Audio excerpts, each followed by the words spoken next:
얼마 전 대한민국에 아주 기분 좋은 소식이 들려왔습니다. 바로 대한민국이 전 세계 무기 수출 점유율 조사에서 무려 9위에 자리매김한 것인데요. 총환자로 제대로 만들지 못해 미국에게 무기 지원을 받던 나라가 어느새 세계 방산 시장에서 빼놓을 수 없는 나라가 된 것입니다. 실제로 국제평화연구소의 분석에 따르면 대한민국은 지난 4년간 무기 수출액이 무려 210%나 증가했는데요. 이는 다른 어떤 국가보다 빠른 성장세로 한마디로 한국산 방산무기가 세계를 홀렸다는 표현이 딱 어울리는 성과입니다. 그리고 이를 증명하듯 깐깐하기로 유명한 폴란드, 노르웨이 같은 유럽 국가와 호주까지 대한민국의 첨단 무기에 눈독을 들이고 있습니다. 그런데 사실 이런 대한민국의 위상은 우리 연구진들의 숨겨진 피와 땀으로 하나하나 쌓아 올린 성과라고 해도 과언이 아닙니다. 불과 얼마 전까지만 하더라도 우리 대한민국의 무기는 찬밥 신세를 면치 못했습니다. 일례로 현재 호주의 차세대 장갑차 유력 후보로 세계적인 이목을 끌고 있는 레드백의 개발 과정이 그 대표적인 사례인데요.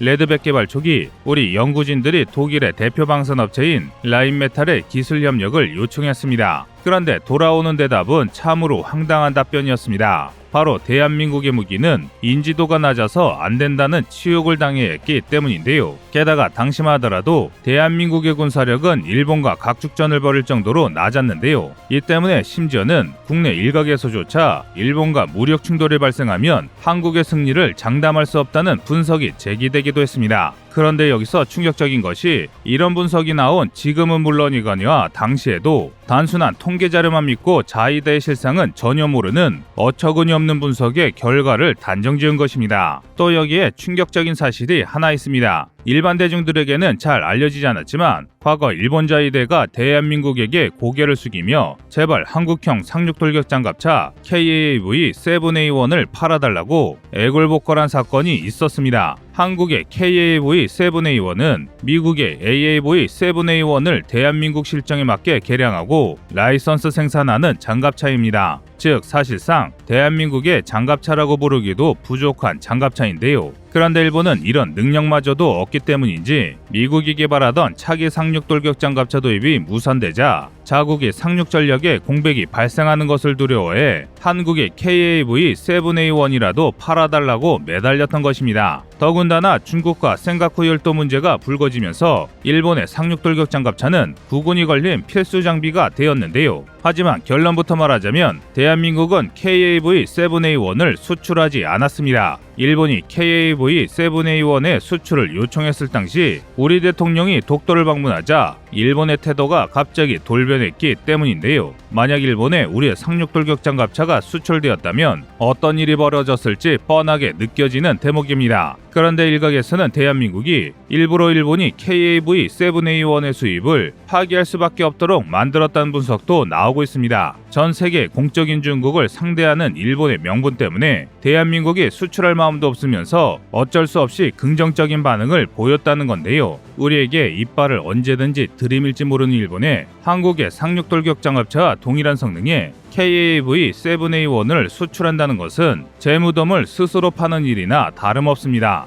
한국이 이렇게 거절하자 그 후 일본은 결국 주일미군이 사용하던 AAV-7A1을 울며 겨자 먹기로 수입할 수밖에 없었는데요. 이 때문에 일본은 현재도 개발된 지 30년도 넘은 구형 상륙돌격 장갑차를 운영하며 자위대에 익숙하고 신뢰도가 높다며 스스로를 위로하고 있습니다. 반면 일본이 그토록 무시하던 대한민국은 순수 국산 기술로 장갑차를 개발하여 육군 전체의 기갑화 차량화를 진행하고 있습니다. 대한민국 육군 중 무려 65%에 달하는 소위 알보병이 역사 속으로 사라지고 있는 것입니다. 반면 간신히 군대의 모양새만 유지하고 있는 일본 자위대로서는 감히 상상도 할 수 없는 전력 강화일 텐데요. 한국이 이처럼 한국산 무기 체계를 개발하는 이유가 있습니다. 바로 개발국의 갑질이 상당하기 때문입니다. 과거 대한민국은 라이센스 생산으로 KM900 장갑차를 사용했습니다. KM900 장갑차는 이탈리아의 피아트사와 오토멜라라사가 개발한 피아트 CM6614 장륙 장갑차의 면허 생산 차량입니다. 그런데 이 장갑차가 여러모로 문제가 많아졌고 노후화 문제까지 발생하자 내친김에 완전 국산 장갑차를 개발해버렸는데요. 이것이 바로 K806, K808 전투장갑차입니다. 심지어 다양한 작전 환경에 맞게 여러 종류가 개발됐는데요. 우선 APC인 K806이 있습니다.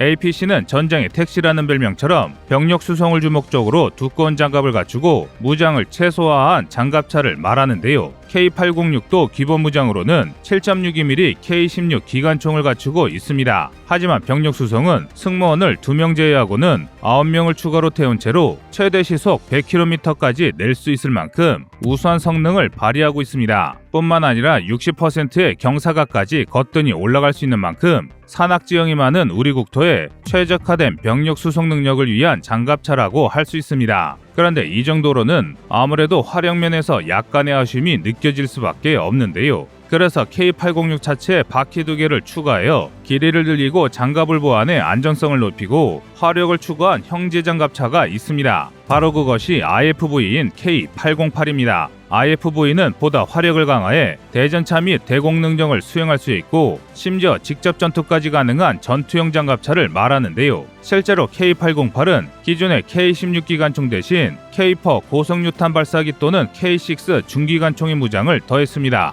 심지어는 30mm 대공포를 탑재한 버전도 있습니다. 일찍이 한국의 차세대 장갑차의 가치를 알아본 말레이시아와 폴란드는 아직 대한민국 육군 내 실전 배치도 끝나지 않은 상황에서 벌써 우리의 두 장갑차에 대한 강력한 수입 의지를 내비치고 있습니다. 이런 입소문 때문에 한국이 당초 생각했던 것보다 양산 수량이 엄청나게 늘어날 수 있는 가능성까지 있습니다. 그런데 여기서 세계가 경악한 사건이 있습니다. 이렇게 뛰어난 장갑차를 개발했음에도 불구하고 사실 대한민국 육군의 주력 IFV는 따로 있기 때문입니다. 바로 K21입니다. K21은 방어 위주의 전투 교류를 가진 우리 육군 중에서 유일하게 북진 공격만을 위해 창설된 기동군단인 제7기동군단의 핵심 전력입니다. 이것만 봐도 K21이 얼마나 대단한 IFV인지 엿볼 수 있습니다. 그도 그럴 게 제7기동군단은 전투력 하나만으로 대한민국을 넘어 동북아시아 최강이라 평가받을 정도로 강력한 기계화 부대입니다. 그리고 이를 증명하듯 K21은 화력은 물론 전천후에서 막강한 성능을 보이고 있습니다. 우선 무장부터 살펴보면 주포로 K40 40mm 기관포를 탑재하고 있는데요. 이는 한국의 독자 설계 기관포로 본래가 대공포를 기반으로 하고 있는 데다 사격 통제 장치를 갖추고 있어서 헬기와도 교전할 수 있도록 설계되었습니다. 오죽하면 K21에 헬기 잡는 장갑차라는 별명이 따라붙을 정도인데요. 게다가 주탄인 K237 날개 안정 분리 철갑탄을 사용하면 160에서 200mm 수준의 장갑도 관통할 수 있어 2세대 이하급 전차들과 직접 교전이 가능합니다. 즉, 이 정도 화력이면 중국의 88식 전차는 물론 러시아의 T-72 전차와도 한번 싸워볼 만하다라는 말이 나올 정도인데요. 게다가 승무원 3명을 제외하고도 9명의 완전 무장 병력을 수송할 수 있고 야제에서도 최고 시속 40km로 내달릴 수 있습니다. 심지어 좌측에 있는 에어백을 사용하면 시속 6km로 도하 작전까지 수행 가능한데요. 전장의 상황에 다각도로 대응할 수 있다는 점을 고려하면 오히려 전차보다 전술적 가치가 뛰어난 장갑차입니다. 심지어 최근에는 현궁대전차 미사일을 추가로 탑재하는 개량형까지 개발 중입니다. 그런데 이토록 대단한 국산 장갑차 전력에도 문제는 있습니다. 바로 현재까지 수출된 적이 없기 때문에 세계 무대에서 검증받지 못했다는 점인데요. 이는 굉장히 가슴 아픈 문제입니다. 이 때문에 오죽하면 이처럼 막강한 장갑차를 개발한 이력이 있음에도 불구하고 우리 연구진은 차세대 장갑차인 레드백 개발 단계에서 자존심이 짓밟히는 치욕을 경험해야만 했습니다.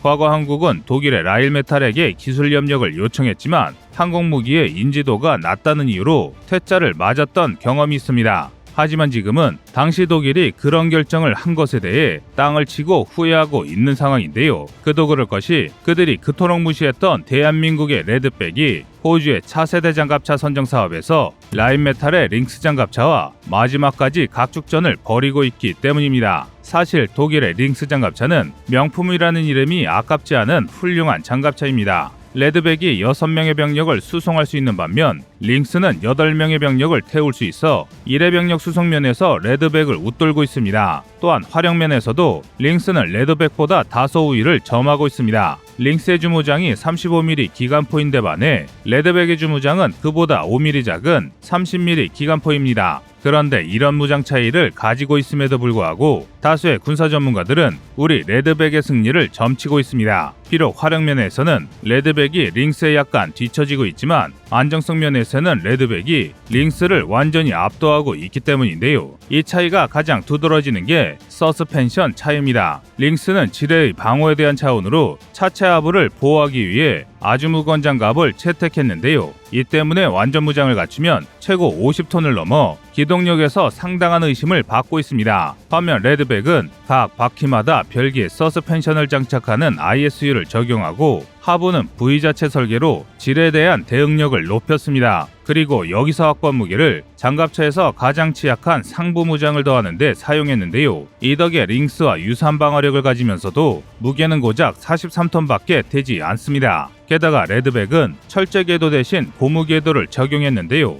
이 덕분에 링스의 철제 궤도보다 소음과 진동을 70%나 줄이고 궤도의 수명을 비약적으로 올렸습니다. 즉 완전 무장한 보병을 안전하게 전장으로 수송한다는 장갑차 본연의 목적을 생각하면 미묘한 화력 차이보다는 압도적인 안정성으로 마음이 기우는 게 당연지사입니다. 만약 레드백이 호주의 차세대 장갑차에 선정된다면 그동안 비운의 걸작으로 남은 대한민국의 우수한 장갑차들에게도 수출의 길이 열릴 텐데요. 이렇게 되면 호주의 차세대 장갑차 선정을 기다리는 다른 나라들까지 한국의 레드백을 구입할 수 있는 여지가 생기게 되는 것입니다. 앞으로 한국산 장갑차들의 선전을 기대하겠습니다. 이상 꺼리투브의 두 번째 미션이었습니다.